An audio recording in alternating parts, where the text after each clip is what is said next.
What's up, guys? The Comics Kid 2099 here, and I want to talk to you about a movie that I finished watching recently, Inkheart. This stars Brendan Fraser, Helen Mirren, Paul Bettany, and a couple of other people. Andy Serkis is in it. A couple of other people that I don't know their names right off the top of my head, so I'm not going to go and look those up and tell you who they are. This story is about the character of Mo, who is played by Brendan Fraser. He is a silver tongue. He has the ability to read any story out loud and bring characters and items from that story into the real world. And he does this when his baby daughter is he's reading a story to her, and he accidentally brings some bad guys from the story Inkheart into the real world, and then he accidentally transports his wife into the story of Inkheart, and that's kind of the crux of the whole movie. Brendan Fraser's character is spending the entire movie trying to get his wife back. Meanwhile, you've got this other character named Dustfinger, played by Paul Bettany, and he is a fire juggler who wants to go back into the book. And then you've got the characters who are allied with Andy Serkis's character, and they are trying to control Brendan Fraser's character and use him to bring other characters and items out of other books. And that's basically the crux of this entire movie. And this movie was okay. It was better than what I expected. As far as other movies that are based on young adult fiction, I would say it's not as good as The Hunger Games. It's not even as good as the first Harry Potter movie. It's maybe about as good as the Spiderwick Chronicles. Maybe I would even put the Spiderwick Chronicles as being a little bit better than this, although it's been a while since I've seen that movie. But I have not read The Hunger Games, or wow, I have read The Hunger Games. I have not read Inkheart the book, and so I don't know how this compares to the book, but I do know that this movie, as a movie, it's alright. It's not terrible. I've definitely seen worse movies, but I can also see why there wasn't a sequel to this, because in the book, there's also two sequels to the book, and this is the only movie that they made. I can kind of see why they didn't make any more movies, because it's not great enough to earn its own sequel, but it's not terrible enough that people will be saying that this is the worst movie of all time. So what are some of the things that I liked and disliked about the movie? Well, I want to go ahead and talk about the things that I liked first so that I don't forget that, and you guys think that I hated this movie a lot more than what I did. I really liked Paul Bettany's character, Dustfinger. He was a very interesting character. Basically, he was the only character in this entire story that I was rooting for. At times, I was rooting for Brendan Fraser's character because he has this power that he didn't ask for, and he accidentally transports his wife into this story, and then he's doing just about everything that he can to try and get her back. But the problem is, I don't really find Brendan Fraser to be believable as a bibliophile who goes around fixing books. That's his profession, seemingly, is that he can take a book that the binding is falling apart or whatever, and he can fix it. And that's his job, and I just don't find him very believable in that role. I see Brendan Fraser as an action hero, and that's because I came to know him through the Mummy movies, and that's really all that I know him from. I haven't seen him in a whole lot of other stuff. I saw him in Scrubs, where he wasn't an action hero, and then I saw him here, where he's not really an action hero. But that's what I know Brendan Fraser as, is the action hero. And here, I just don't find him very believable as a book lover, as somebody who is trying to find his lost wife who he hasn't seen in 10 years. I just don't find him very believable in that role. I found the character to be pretty sympathetic most of the time, but I didn't find Brendan Fraser to be the right fit for this character. And I think it's just one of those things where, in my mind, I have typecast Brendan Fraser as the action hero, and I'm not sure if I'm ever going to be okay with him playing any other kind of role. I know he's done lots of other things. In Scrubs, he played a comedic role. In what was the name of the Georgia the Jungle? He played a comedic role. He's done some comedic stuff. He's been in sitcoms and stuff like that. But for me, I know him as the action hero, and so it's really hard for me to imagine him as anything other than the action hero. But Dustfinger, he was probably my favorite character. He does some things in this movie that are despicable, but you understand why he's doing these things, because just like the character of Mo, he really didn't ask for his lot in life. A lot of stuff happens to him that it's not his fault that these things happen to him, and so he's just trying to get back home, and that's all he really wants to do. And so he does some things that you might say, oh, he's kind of sort of a bad guy here, but I still found the character to be very sympathetic, and he was definitely my favorite character in the movie. And then also, for about half of his screen time, the author of the story of Inkheart, I don't remember the character's name, but he's played by the guy who played Professor Slughorn in the Harry Potter movies. So if you know who that is, he is the author of the story of Inkheart. And they go to meet him at one point so that they can get one of the last copies of Inkheart, because the copy they had got destroyed by the bad guy. And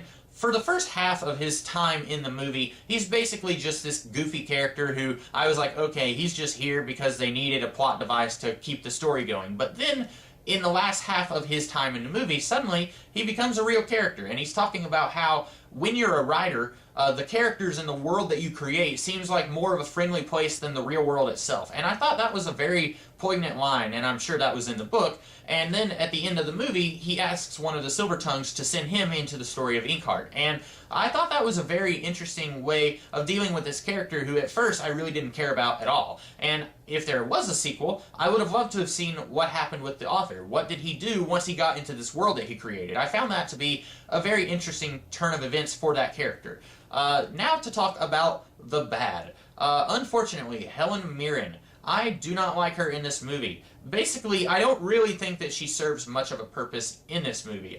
First of all, Helen Mirren is a fantastic actress. She is really great most of the time. Here, she either just felt like she just needed to come here for the paycheck and really wasn't putting her A game into this performance, or she knew that this was based on young adult literature, and so she didn't feel like she had to do a serious performance, and so she just kind of was clowning around and got paid for it. Either way, I really don't think that she was doing her best work here. I don't think that she was being a very good actress in this movie, and also, I don't think that the character really needs to be in this movie. At one point, she plays Brendan Fraser's aunt, and at one point they go to her house, and then that's where the bad guys find these guys hiding out, and then she gets kidnapped with them. Then she leaves because it's all too much for her, and then she decides she can't leave them, so she goes back and she saves them. Ultimately, I don't really think that she needed to be in this movie. I think they could have just as easily said that Brendan Fraser has a friend who lives in Italy and he's out of town for a while, so they're going to go stay at his house. They didn't really need the aunt character here at all. And this is one of my big problems with this movie.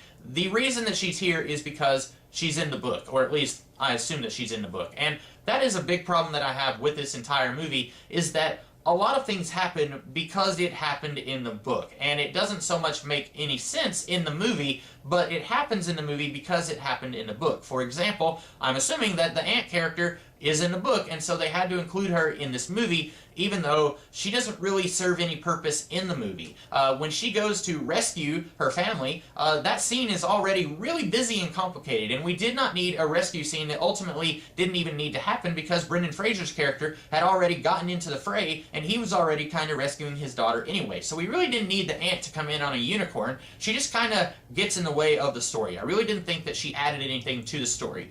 And then you have the other thing that every time these characters were on screen, I would just kind of roll my eyes, and I was looking at my watch, waiting for them to leave the movie so that we could get back to some of the characters that I actually liked. And that was the bad guys' henchmen. These guys are so clownish, so cartoonish, that they make Bulk and Skull from Power Rangers look like subtle characters. That is how awful these characters are. These bad guys are just stupid, and that's really all there is to it. They're here to make the 8-year-olds watching this movie laugh and point at the screen and say, "Look, silly people." That's basically the only reason that they're here. I get that these guys are working for the bad guy, and if they're not in the movie, at the very least, these guys do kind of serve a purpose in the story. They work for the bad guy, and if they're not there, then the good guys would outnumber the bad guy like 4-1. But I just don't like these guys. They're stupid, and fortunately for me, they don't take up a whole heck of a lot of screen time. But when they are on the screen, I was always rolling my eyes. I was always like, okay, can we get past this? Can we get back to the actual characters that I want to see stuff with?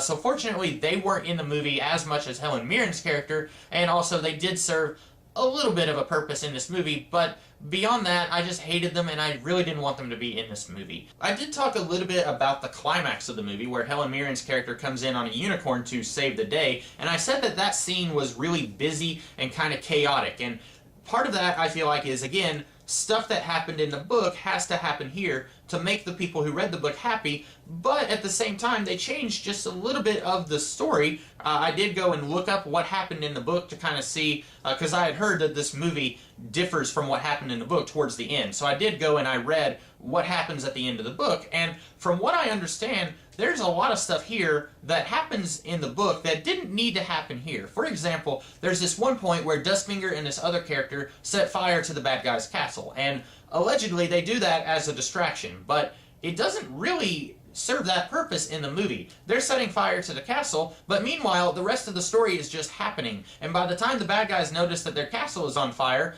it's already too late, because a lot of the story that the fire setting to the castle was supposed to distract the bad guys from has already happened. So this idea that they're setting fire to the castle to distract the bad guys doesn't really happen because of distracting the bad guys, if you know what I mean. It happens because it happens in the book, and it does not distract the bad guys. So really, you're wondering, why is that even in the movie? And then there's a few other things here. Ultimately, it just feels like this ending could have been streamlined a little bit. They could have changed a few things. They could have taken a few things out that were in the book to make the ending a little less cluttered, because it is very cluttered there at the end, and it's really hard for me to explain that without just going by it point by point, and I'm not going to do that because that would make this video a lot longer. Ultimately, do I think this movie is worth watching? This is the kind of movie, if you wanted to, if you saw it on Netflix, I don't know if it's on Netflix, if you saw it on Netflix, I would say watch it on Netflix. If it's on TV and you have a couple of hours to kill, definitely watch it there. Would I recommend that you buy it? No. Would I recommend that you pay $19.46 for it? Absolutely not. This movie is not that good. It's not a bad movie, but it's also not a terrific movie. It's not a movie that I could see myself watching again in the future. It's okay, but it's not great. So that's my thoughts on the movie Inkheart. What did you guys think of the movie if you've seen it? Did you like it? If you did, let me know why in the comments below. And if you did like the movie, and if you liked this video review, be sure to like, share, comment, and subscribe. And I will be back tomorrow with another video of something else. So in the meantime, I will see you guys later. Have a great rest of the day.